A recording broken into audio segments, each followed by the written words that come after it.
Okay. Hello. My name is Chris Campbell. I'm 25.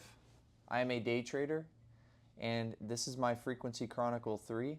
I am tracking how meditation and how internal work can affect your P&L directly, and this is what I'm working through. So, today I had a color breathing technique that I am doing through the Stargate tapes. Well, they're not the Stargate tapes. They're Monroe Institute tapes. And essentially I did my color breathing meditation all over again just to really imprint those techniques into my mind. And if you don't know what that is, I highly recommend that you go right now and look up. In fact, I'm going to get the exact name because I'm always butchering the name on here of what it actually is. The Gateway Tapes. I need to remember that. Gateway Tapes. I highly recommend you go and you get that Google Drive that you can find online, or you can go onto YouTube and find those videos independently. The Gateway Tapes are an incredible series that involve meditations that help you work on yourself internally and help you maintain a frequency that is going to allow you to materialize really whatever you want in this world. Obviously, it's not just like a close your eyes and imagine whatever you want and then it appears. It's not like that.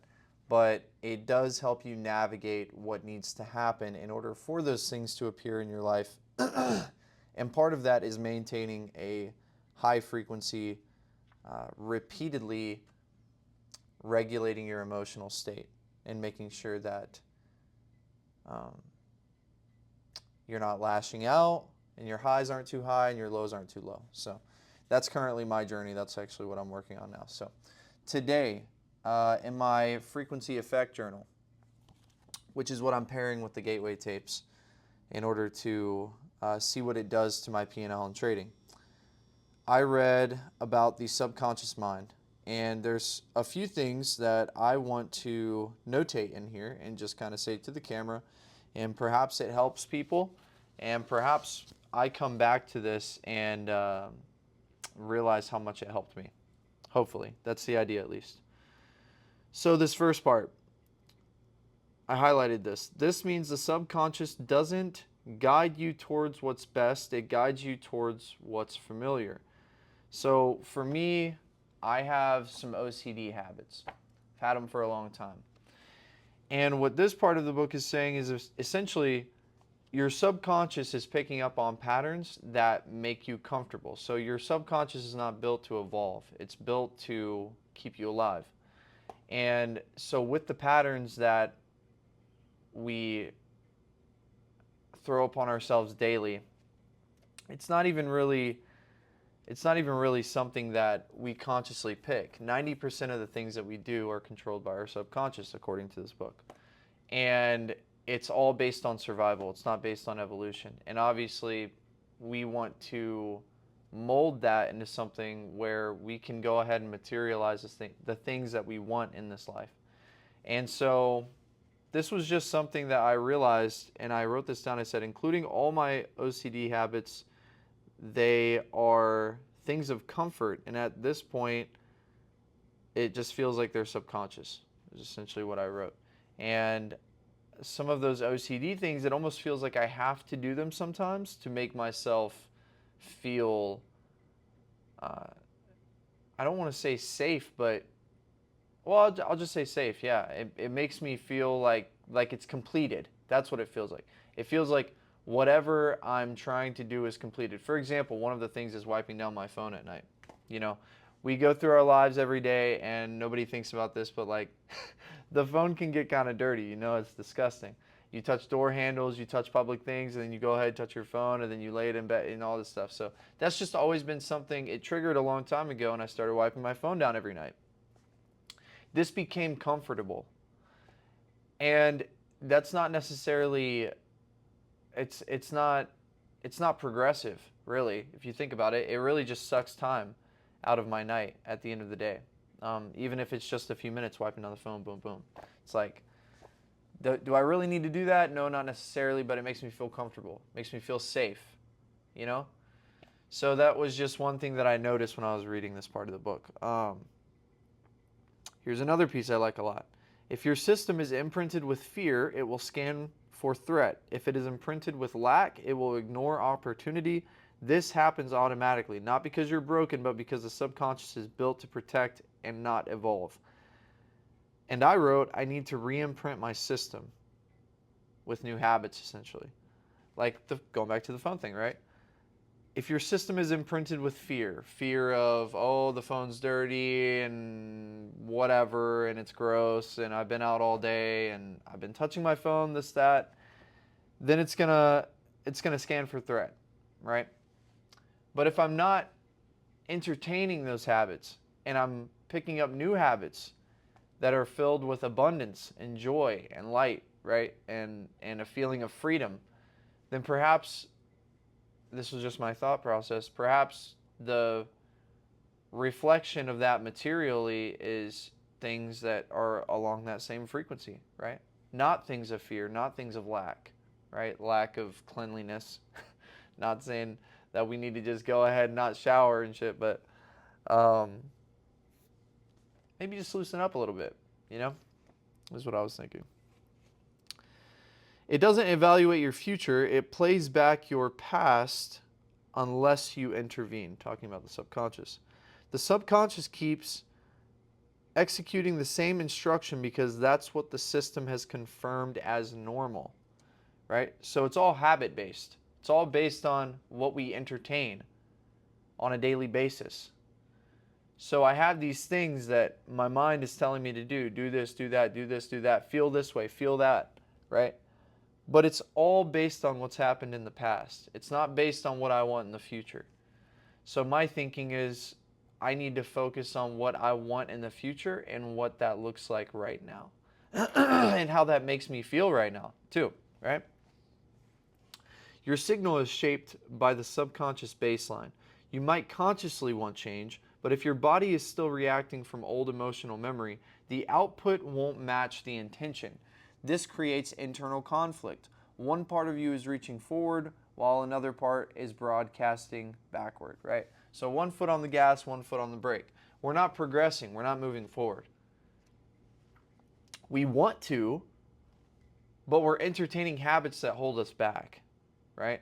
And we're entertaining, I don't just want to say habits. I want to say emotional states that end up holding us back in the end, right?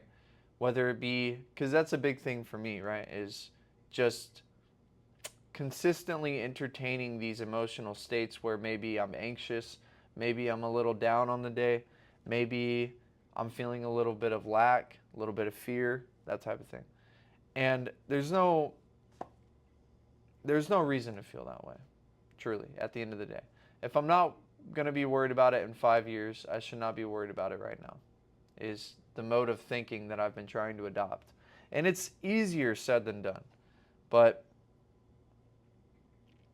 that's what I'm trying to do because I know it's good for me, you know. I must give my subconscious a new pattern repeatedly is what I wrote down according to, or after I read what I just read to you guys. The subconscious responds to emotional repetition, internal consistency, and signals that become more familiar than the ones they replace. So again, if I'm feeling these things on a daily basis, I'm imprinting my mind with fear, lack of capability to achieve the things that I want to achieve the things that, or materialize the things that I want in this world.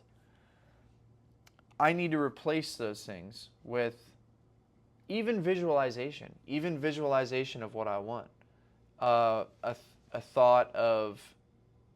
of gratitude, thoughts of abundance, right? Which is something I'm getting a lot better at. I can't even tell you guys. The Gateway Tapes have helped me so much in terms of figuring out how to regulate my low energy states, my, anger, depression, anxiety, fear, all those low frequency states. It's helped me regulate that so I can keep a more consistent baseline and not getting too high, not getting too low, right? Keeping more of a neutral state. So I'm really happy about that. This was a really important part. Once a new signal is installed often enough, the subconscious begins to favor it. And when it favors it, the nervous system aligns. Your reactions change. Your field changes. And the world reflects it because the instruction is now different. That was pivotal for me personally. In fact, I didn't just highlight it, I circled it.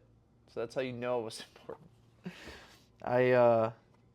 Also, if any of you decide to get this book, I decided to do this. I decided to put the pages that I really like in the front, and just kind of do a little note of what resonated with me so I can go back to it. Because at the end of the day, this is a journal. I'm going to break this out daily. I'm almost halfway through it. Or no, I'd say I'm a quarter of the way through it.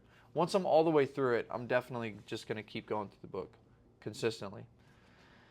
So I wrote consistency and regulation of emotion. This is why meditation and regulation of emotions is so important, because we end up raising our baseline, right? And being able to change our nervous system and our electromagnetic field according to what we feel, right? The measurable field that expands from our body, that contracts when we feel negative emotional states, and it expands when we feel positive emotional states. And so I'm looking to raise my baseline so that I can go ahead and expand my electromagnetic field and attract the things that I want to attract. Because that's the framework. That's the framework that the divine and that God has created for us, and I want to take advantage of that as much as I can. Last part, it happens through emotional conditioning. That's what rewrites the subconscious operator. When that happens, the system is no longer reinforcing the past, it's projecting the future through signal.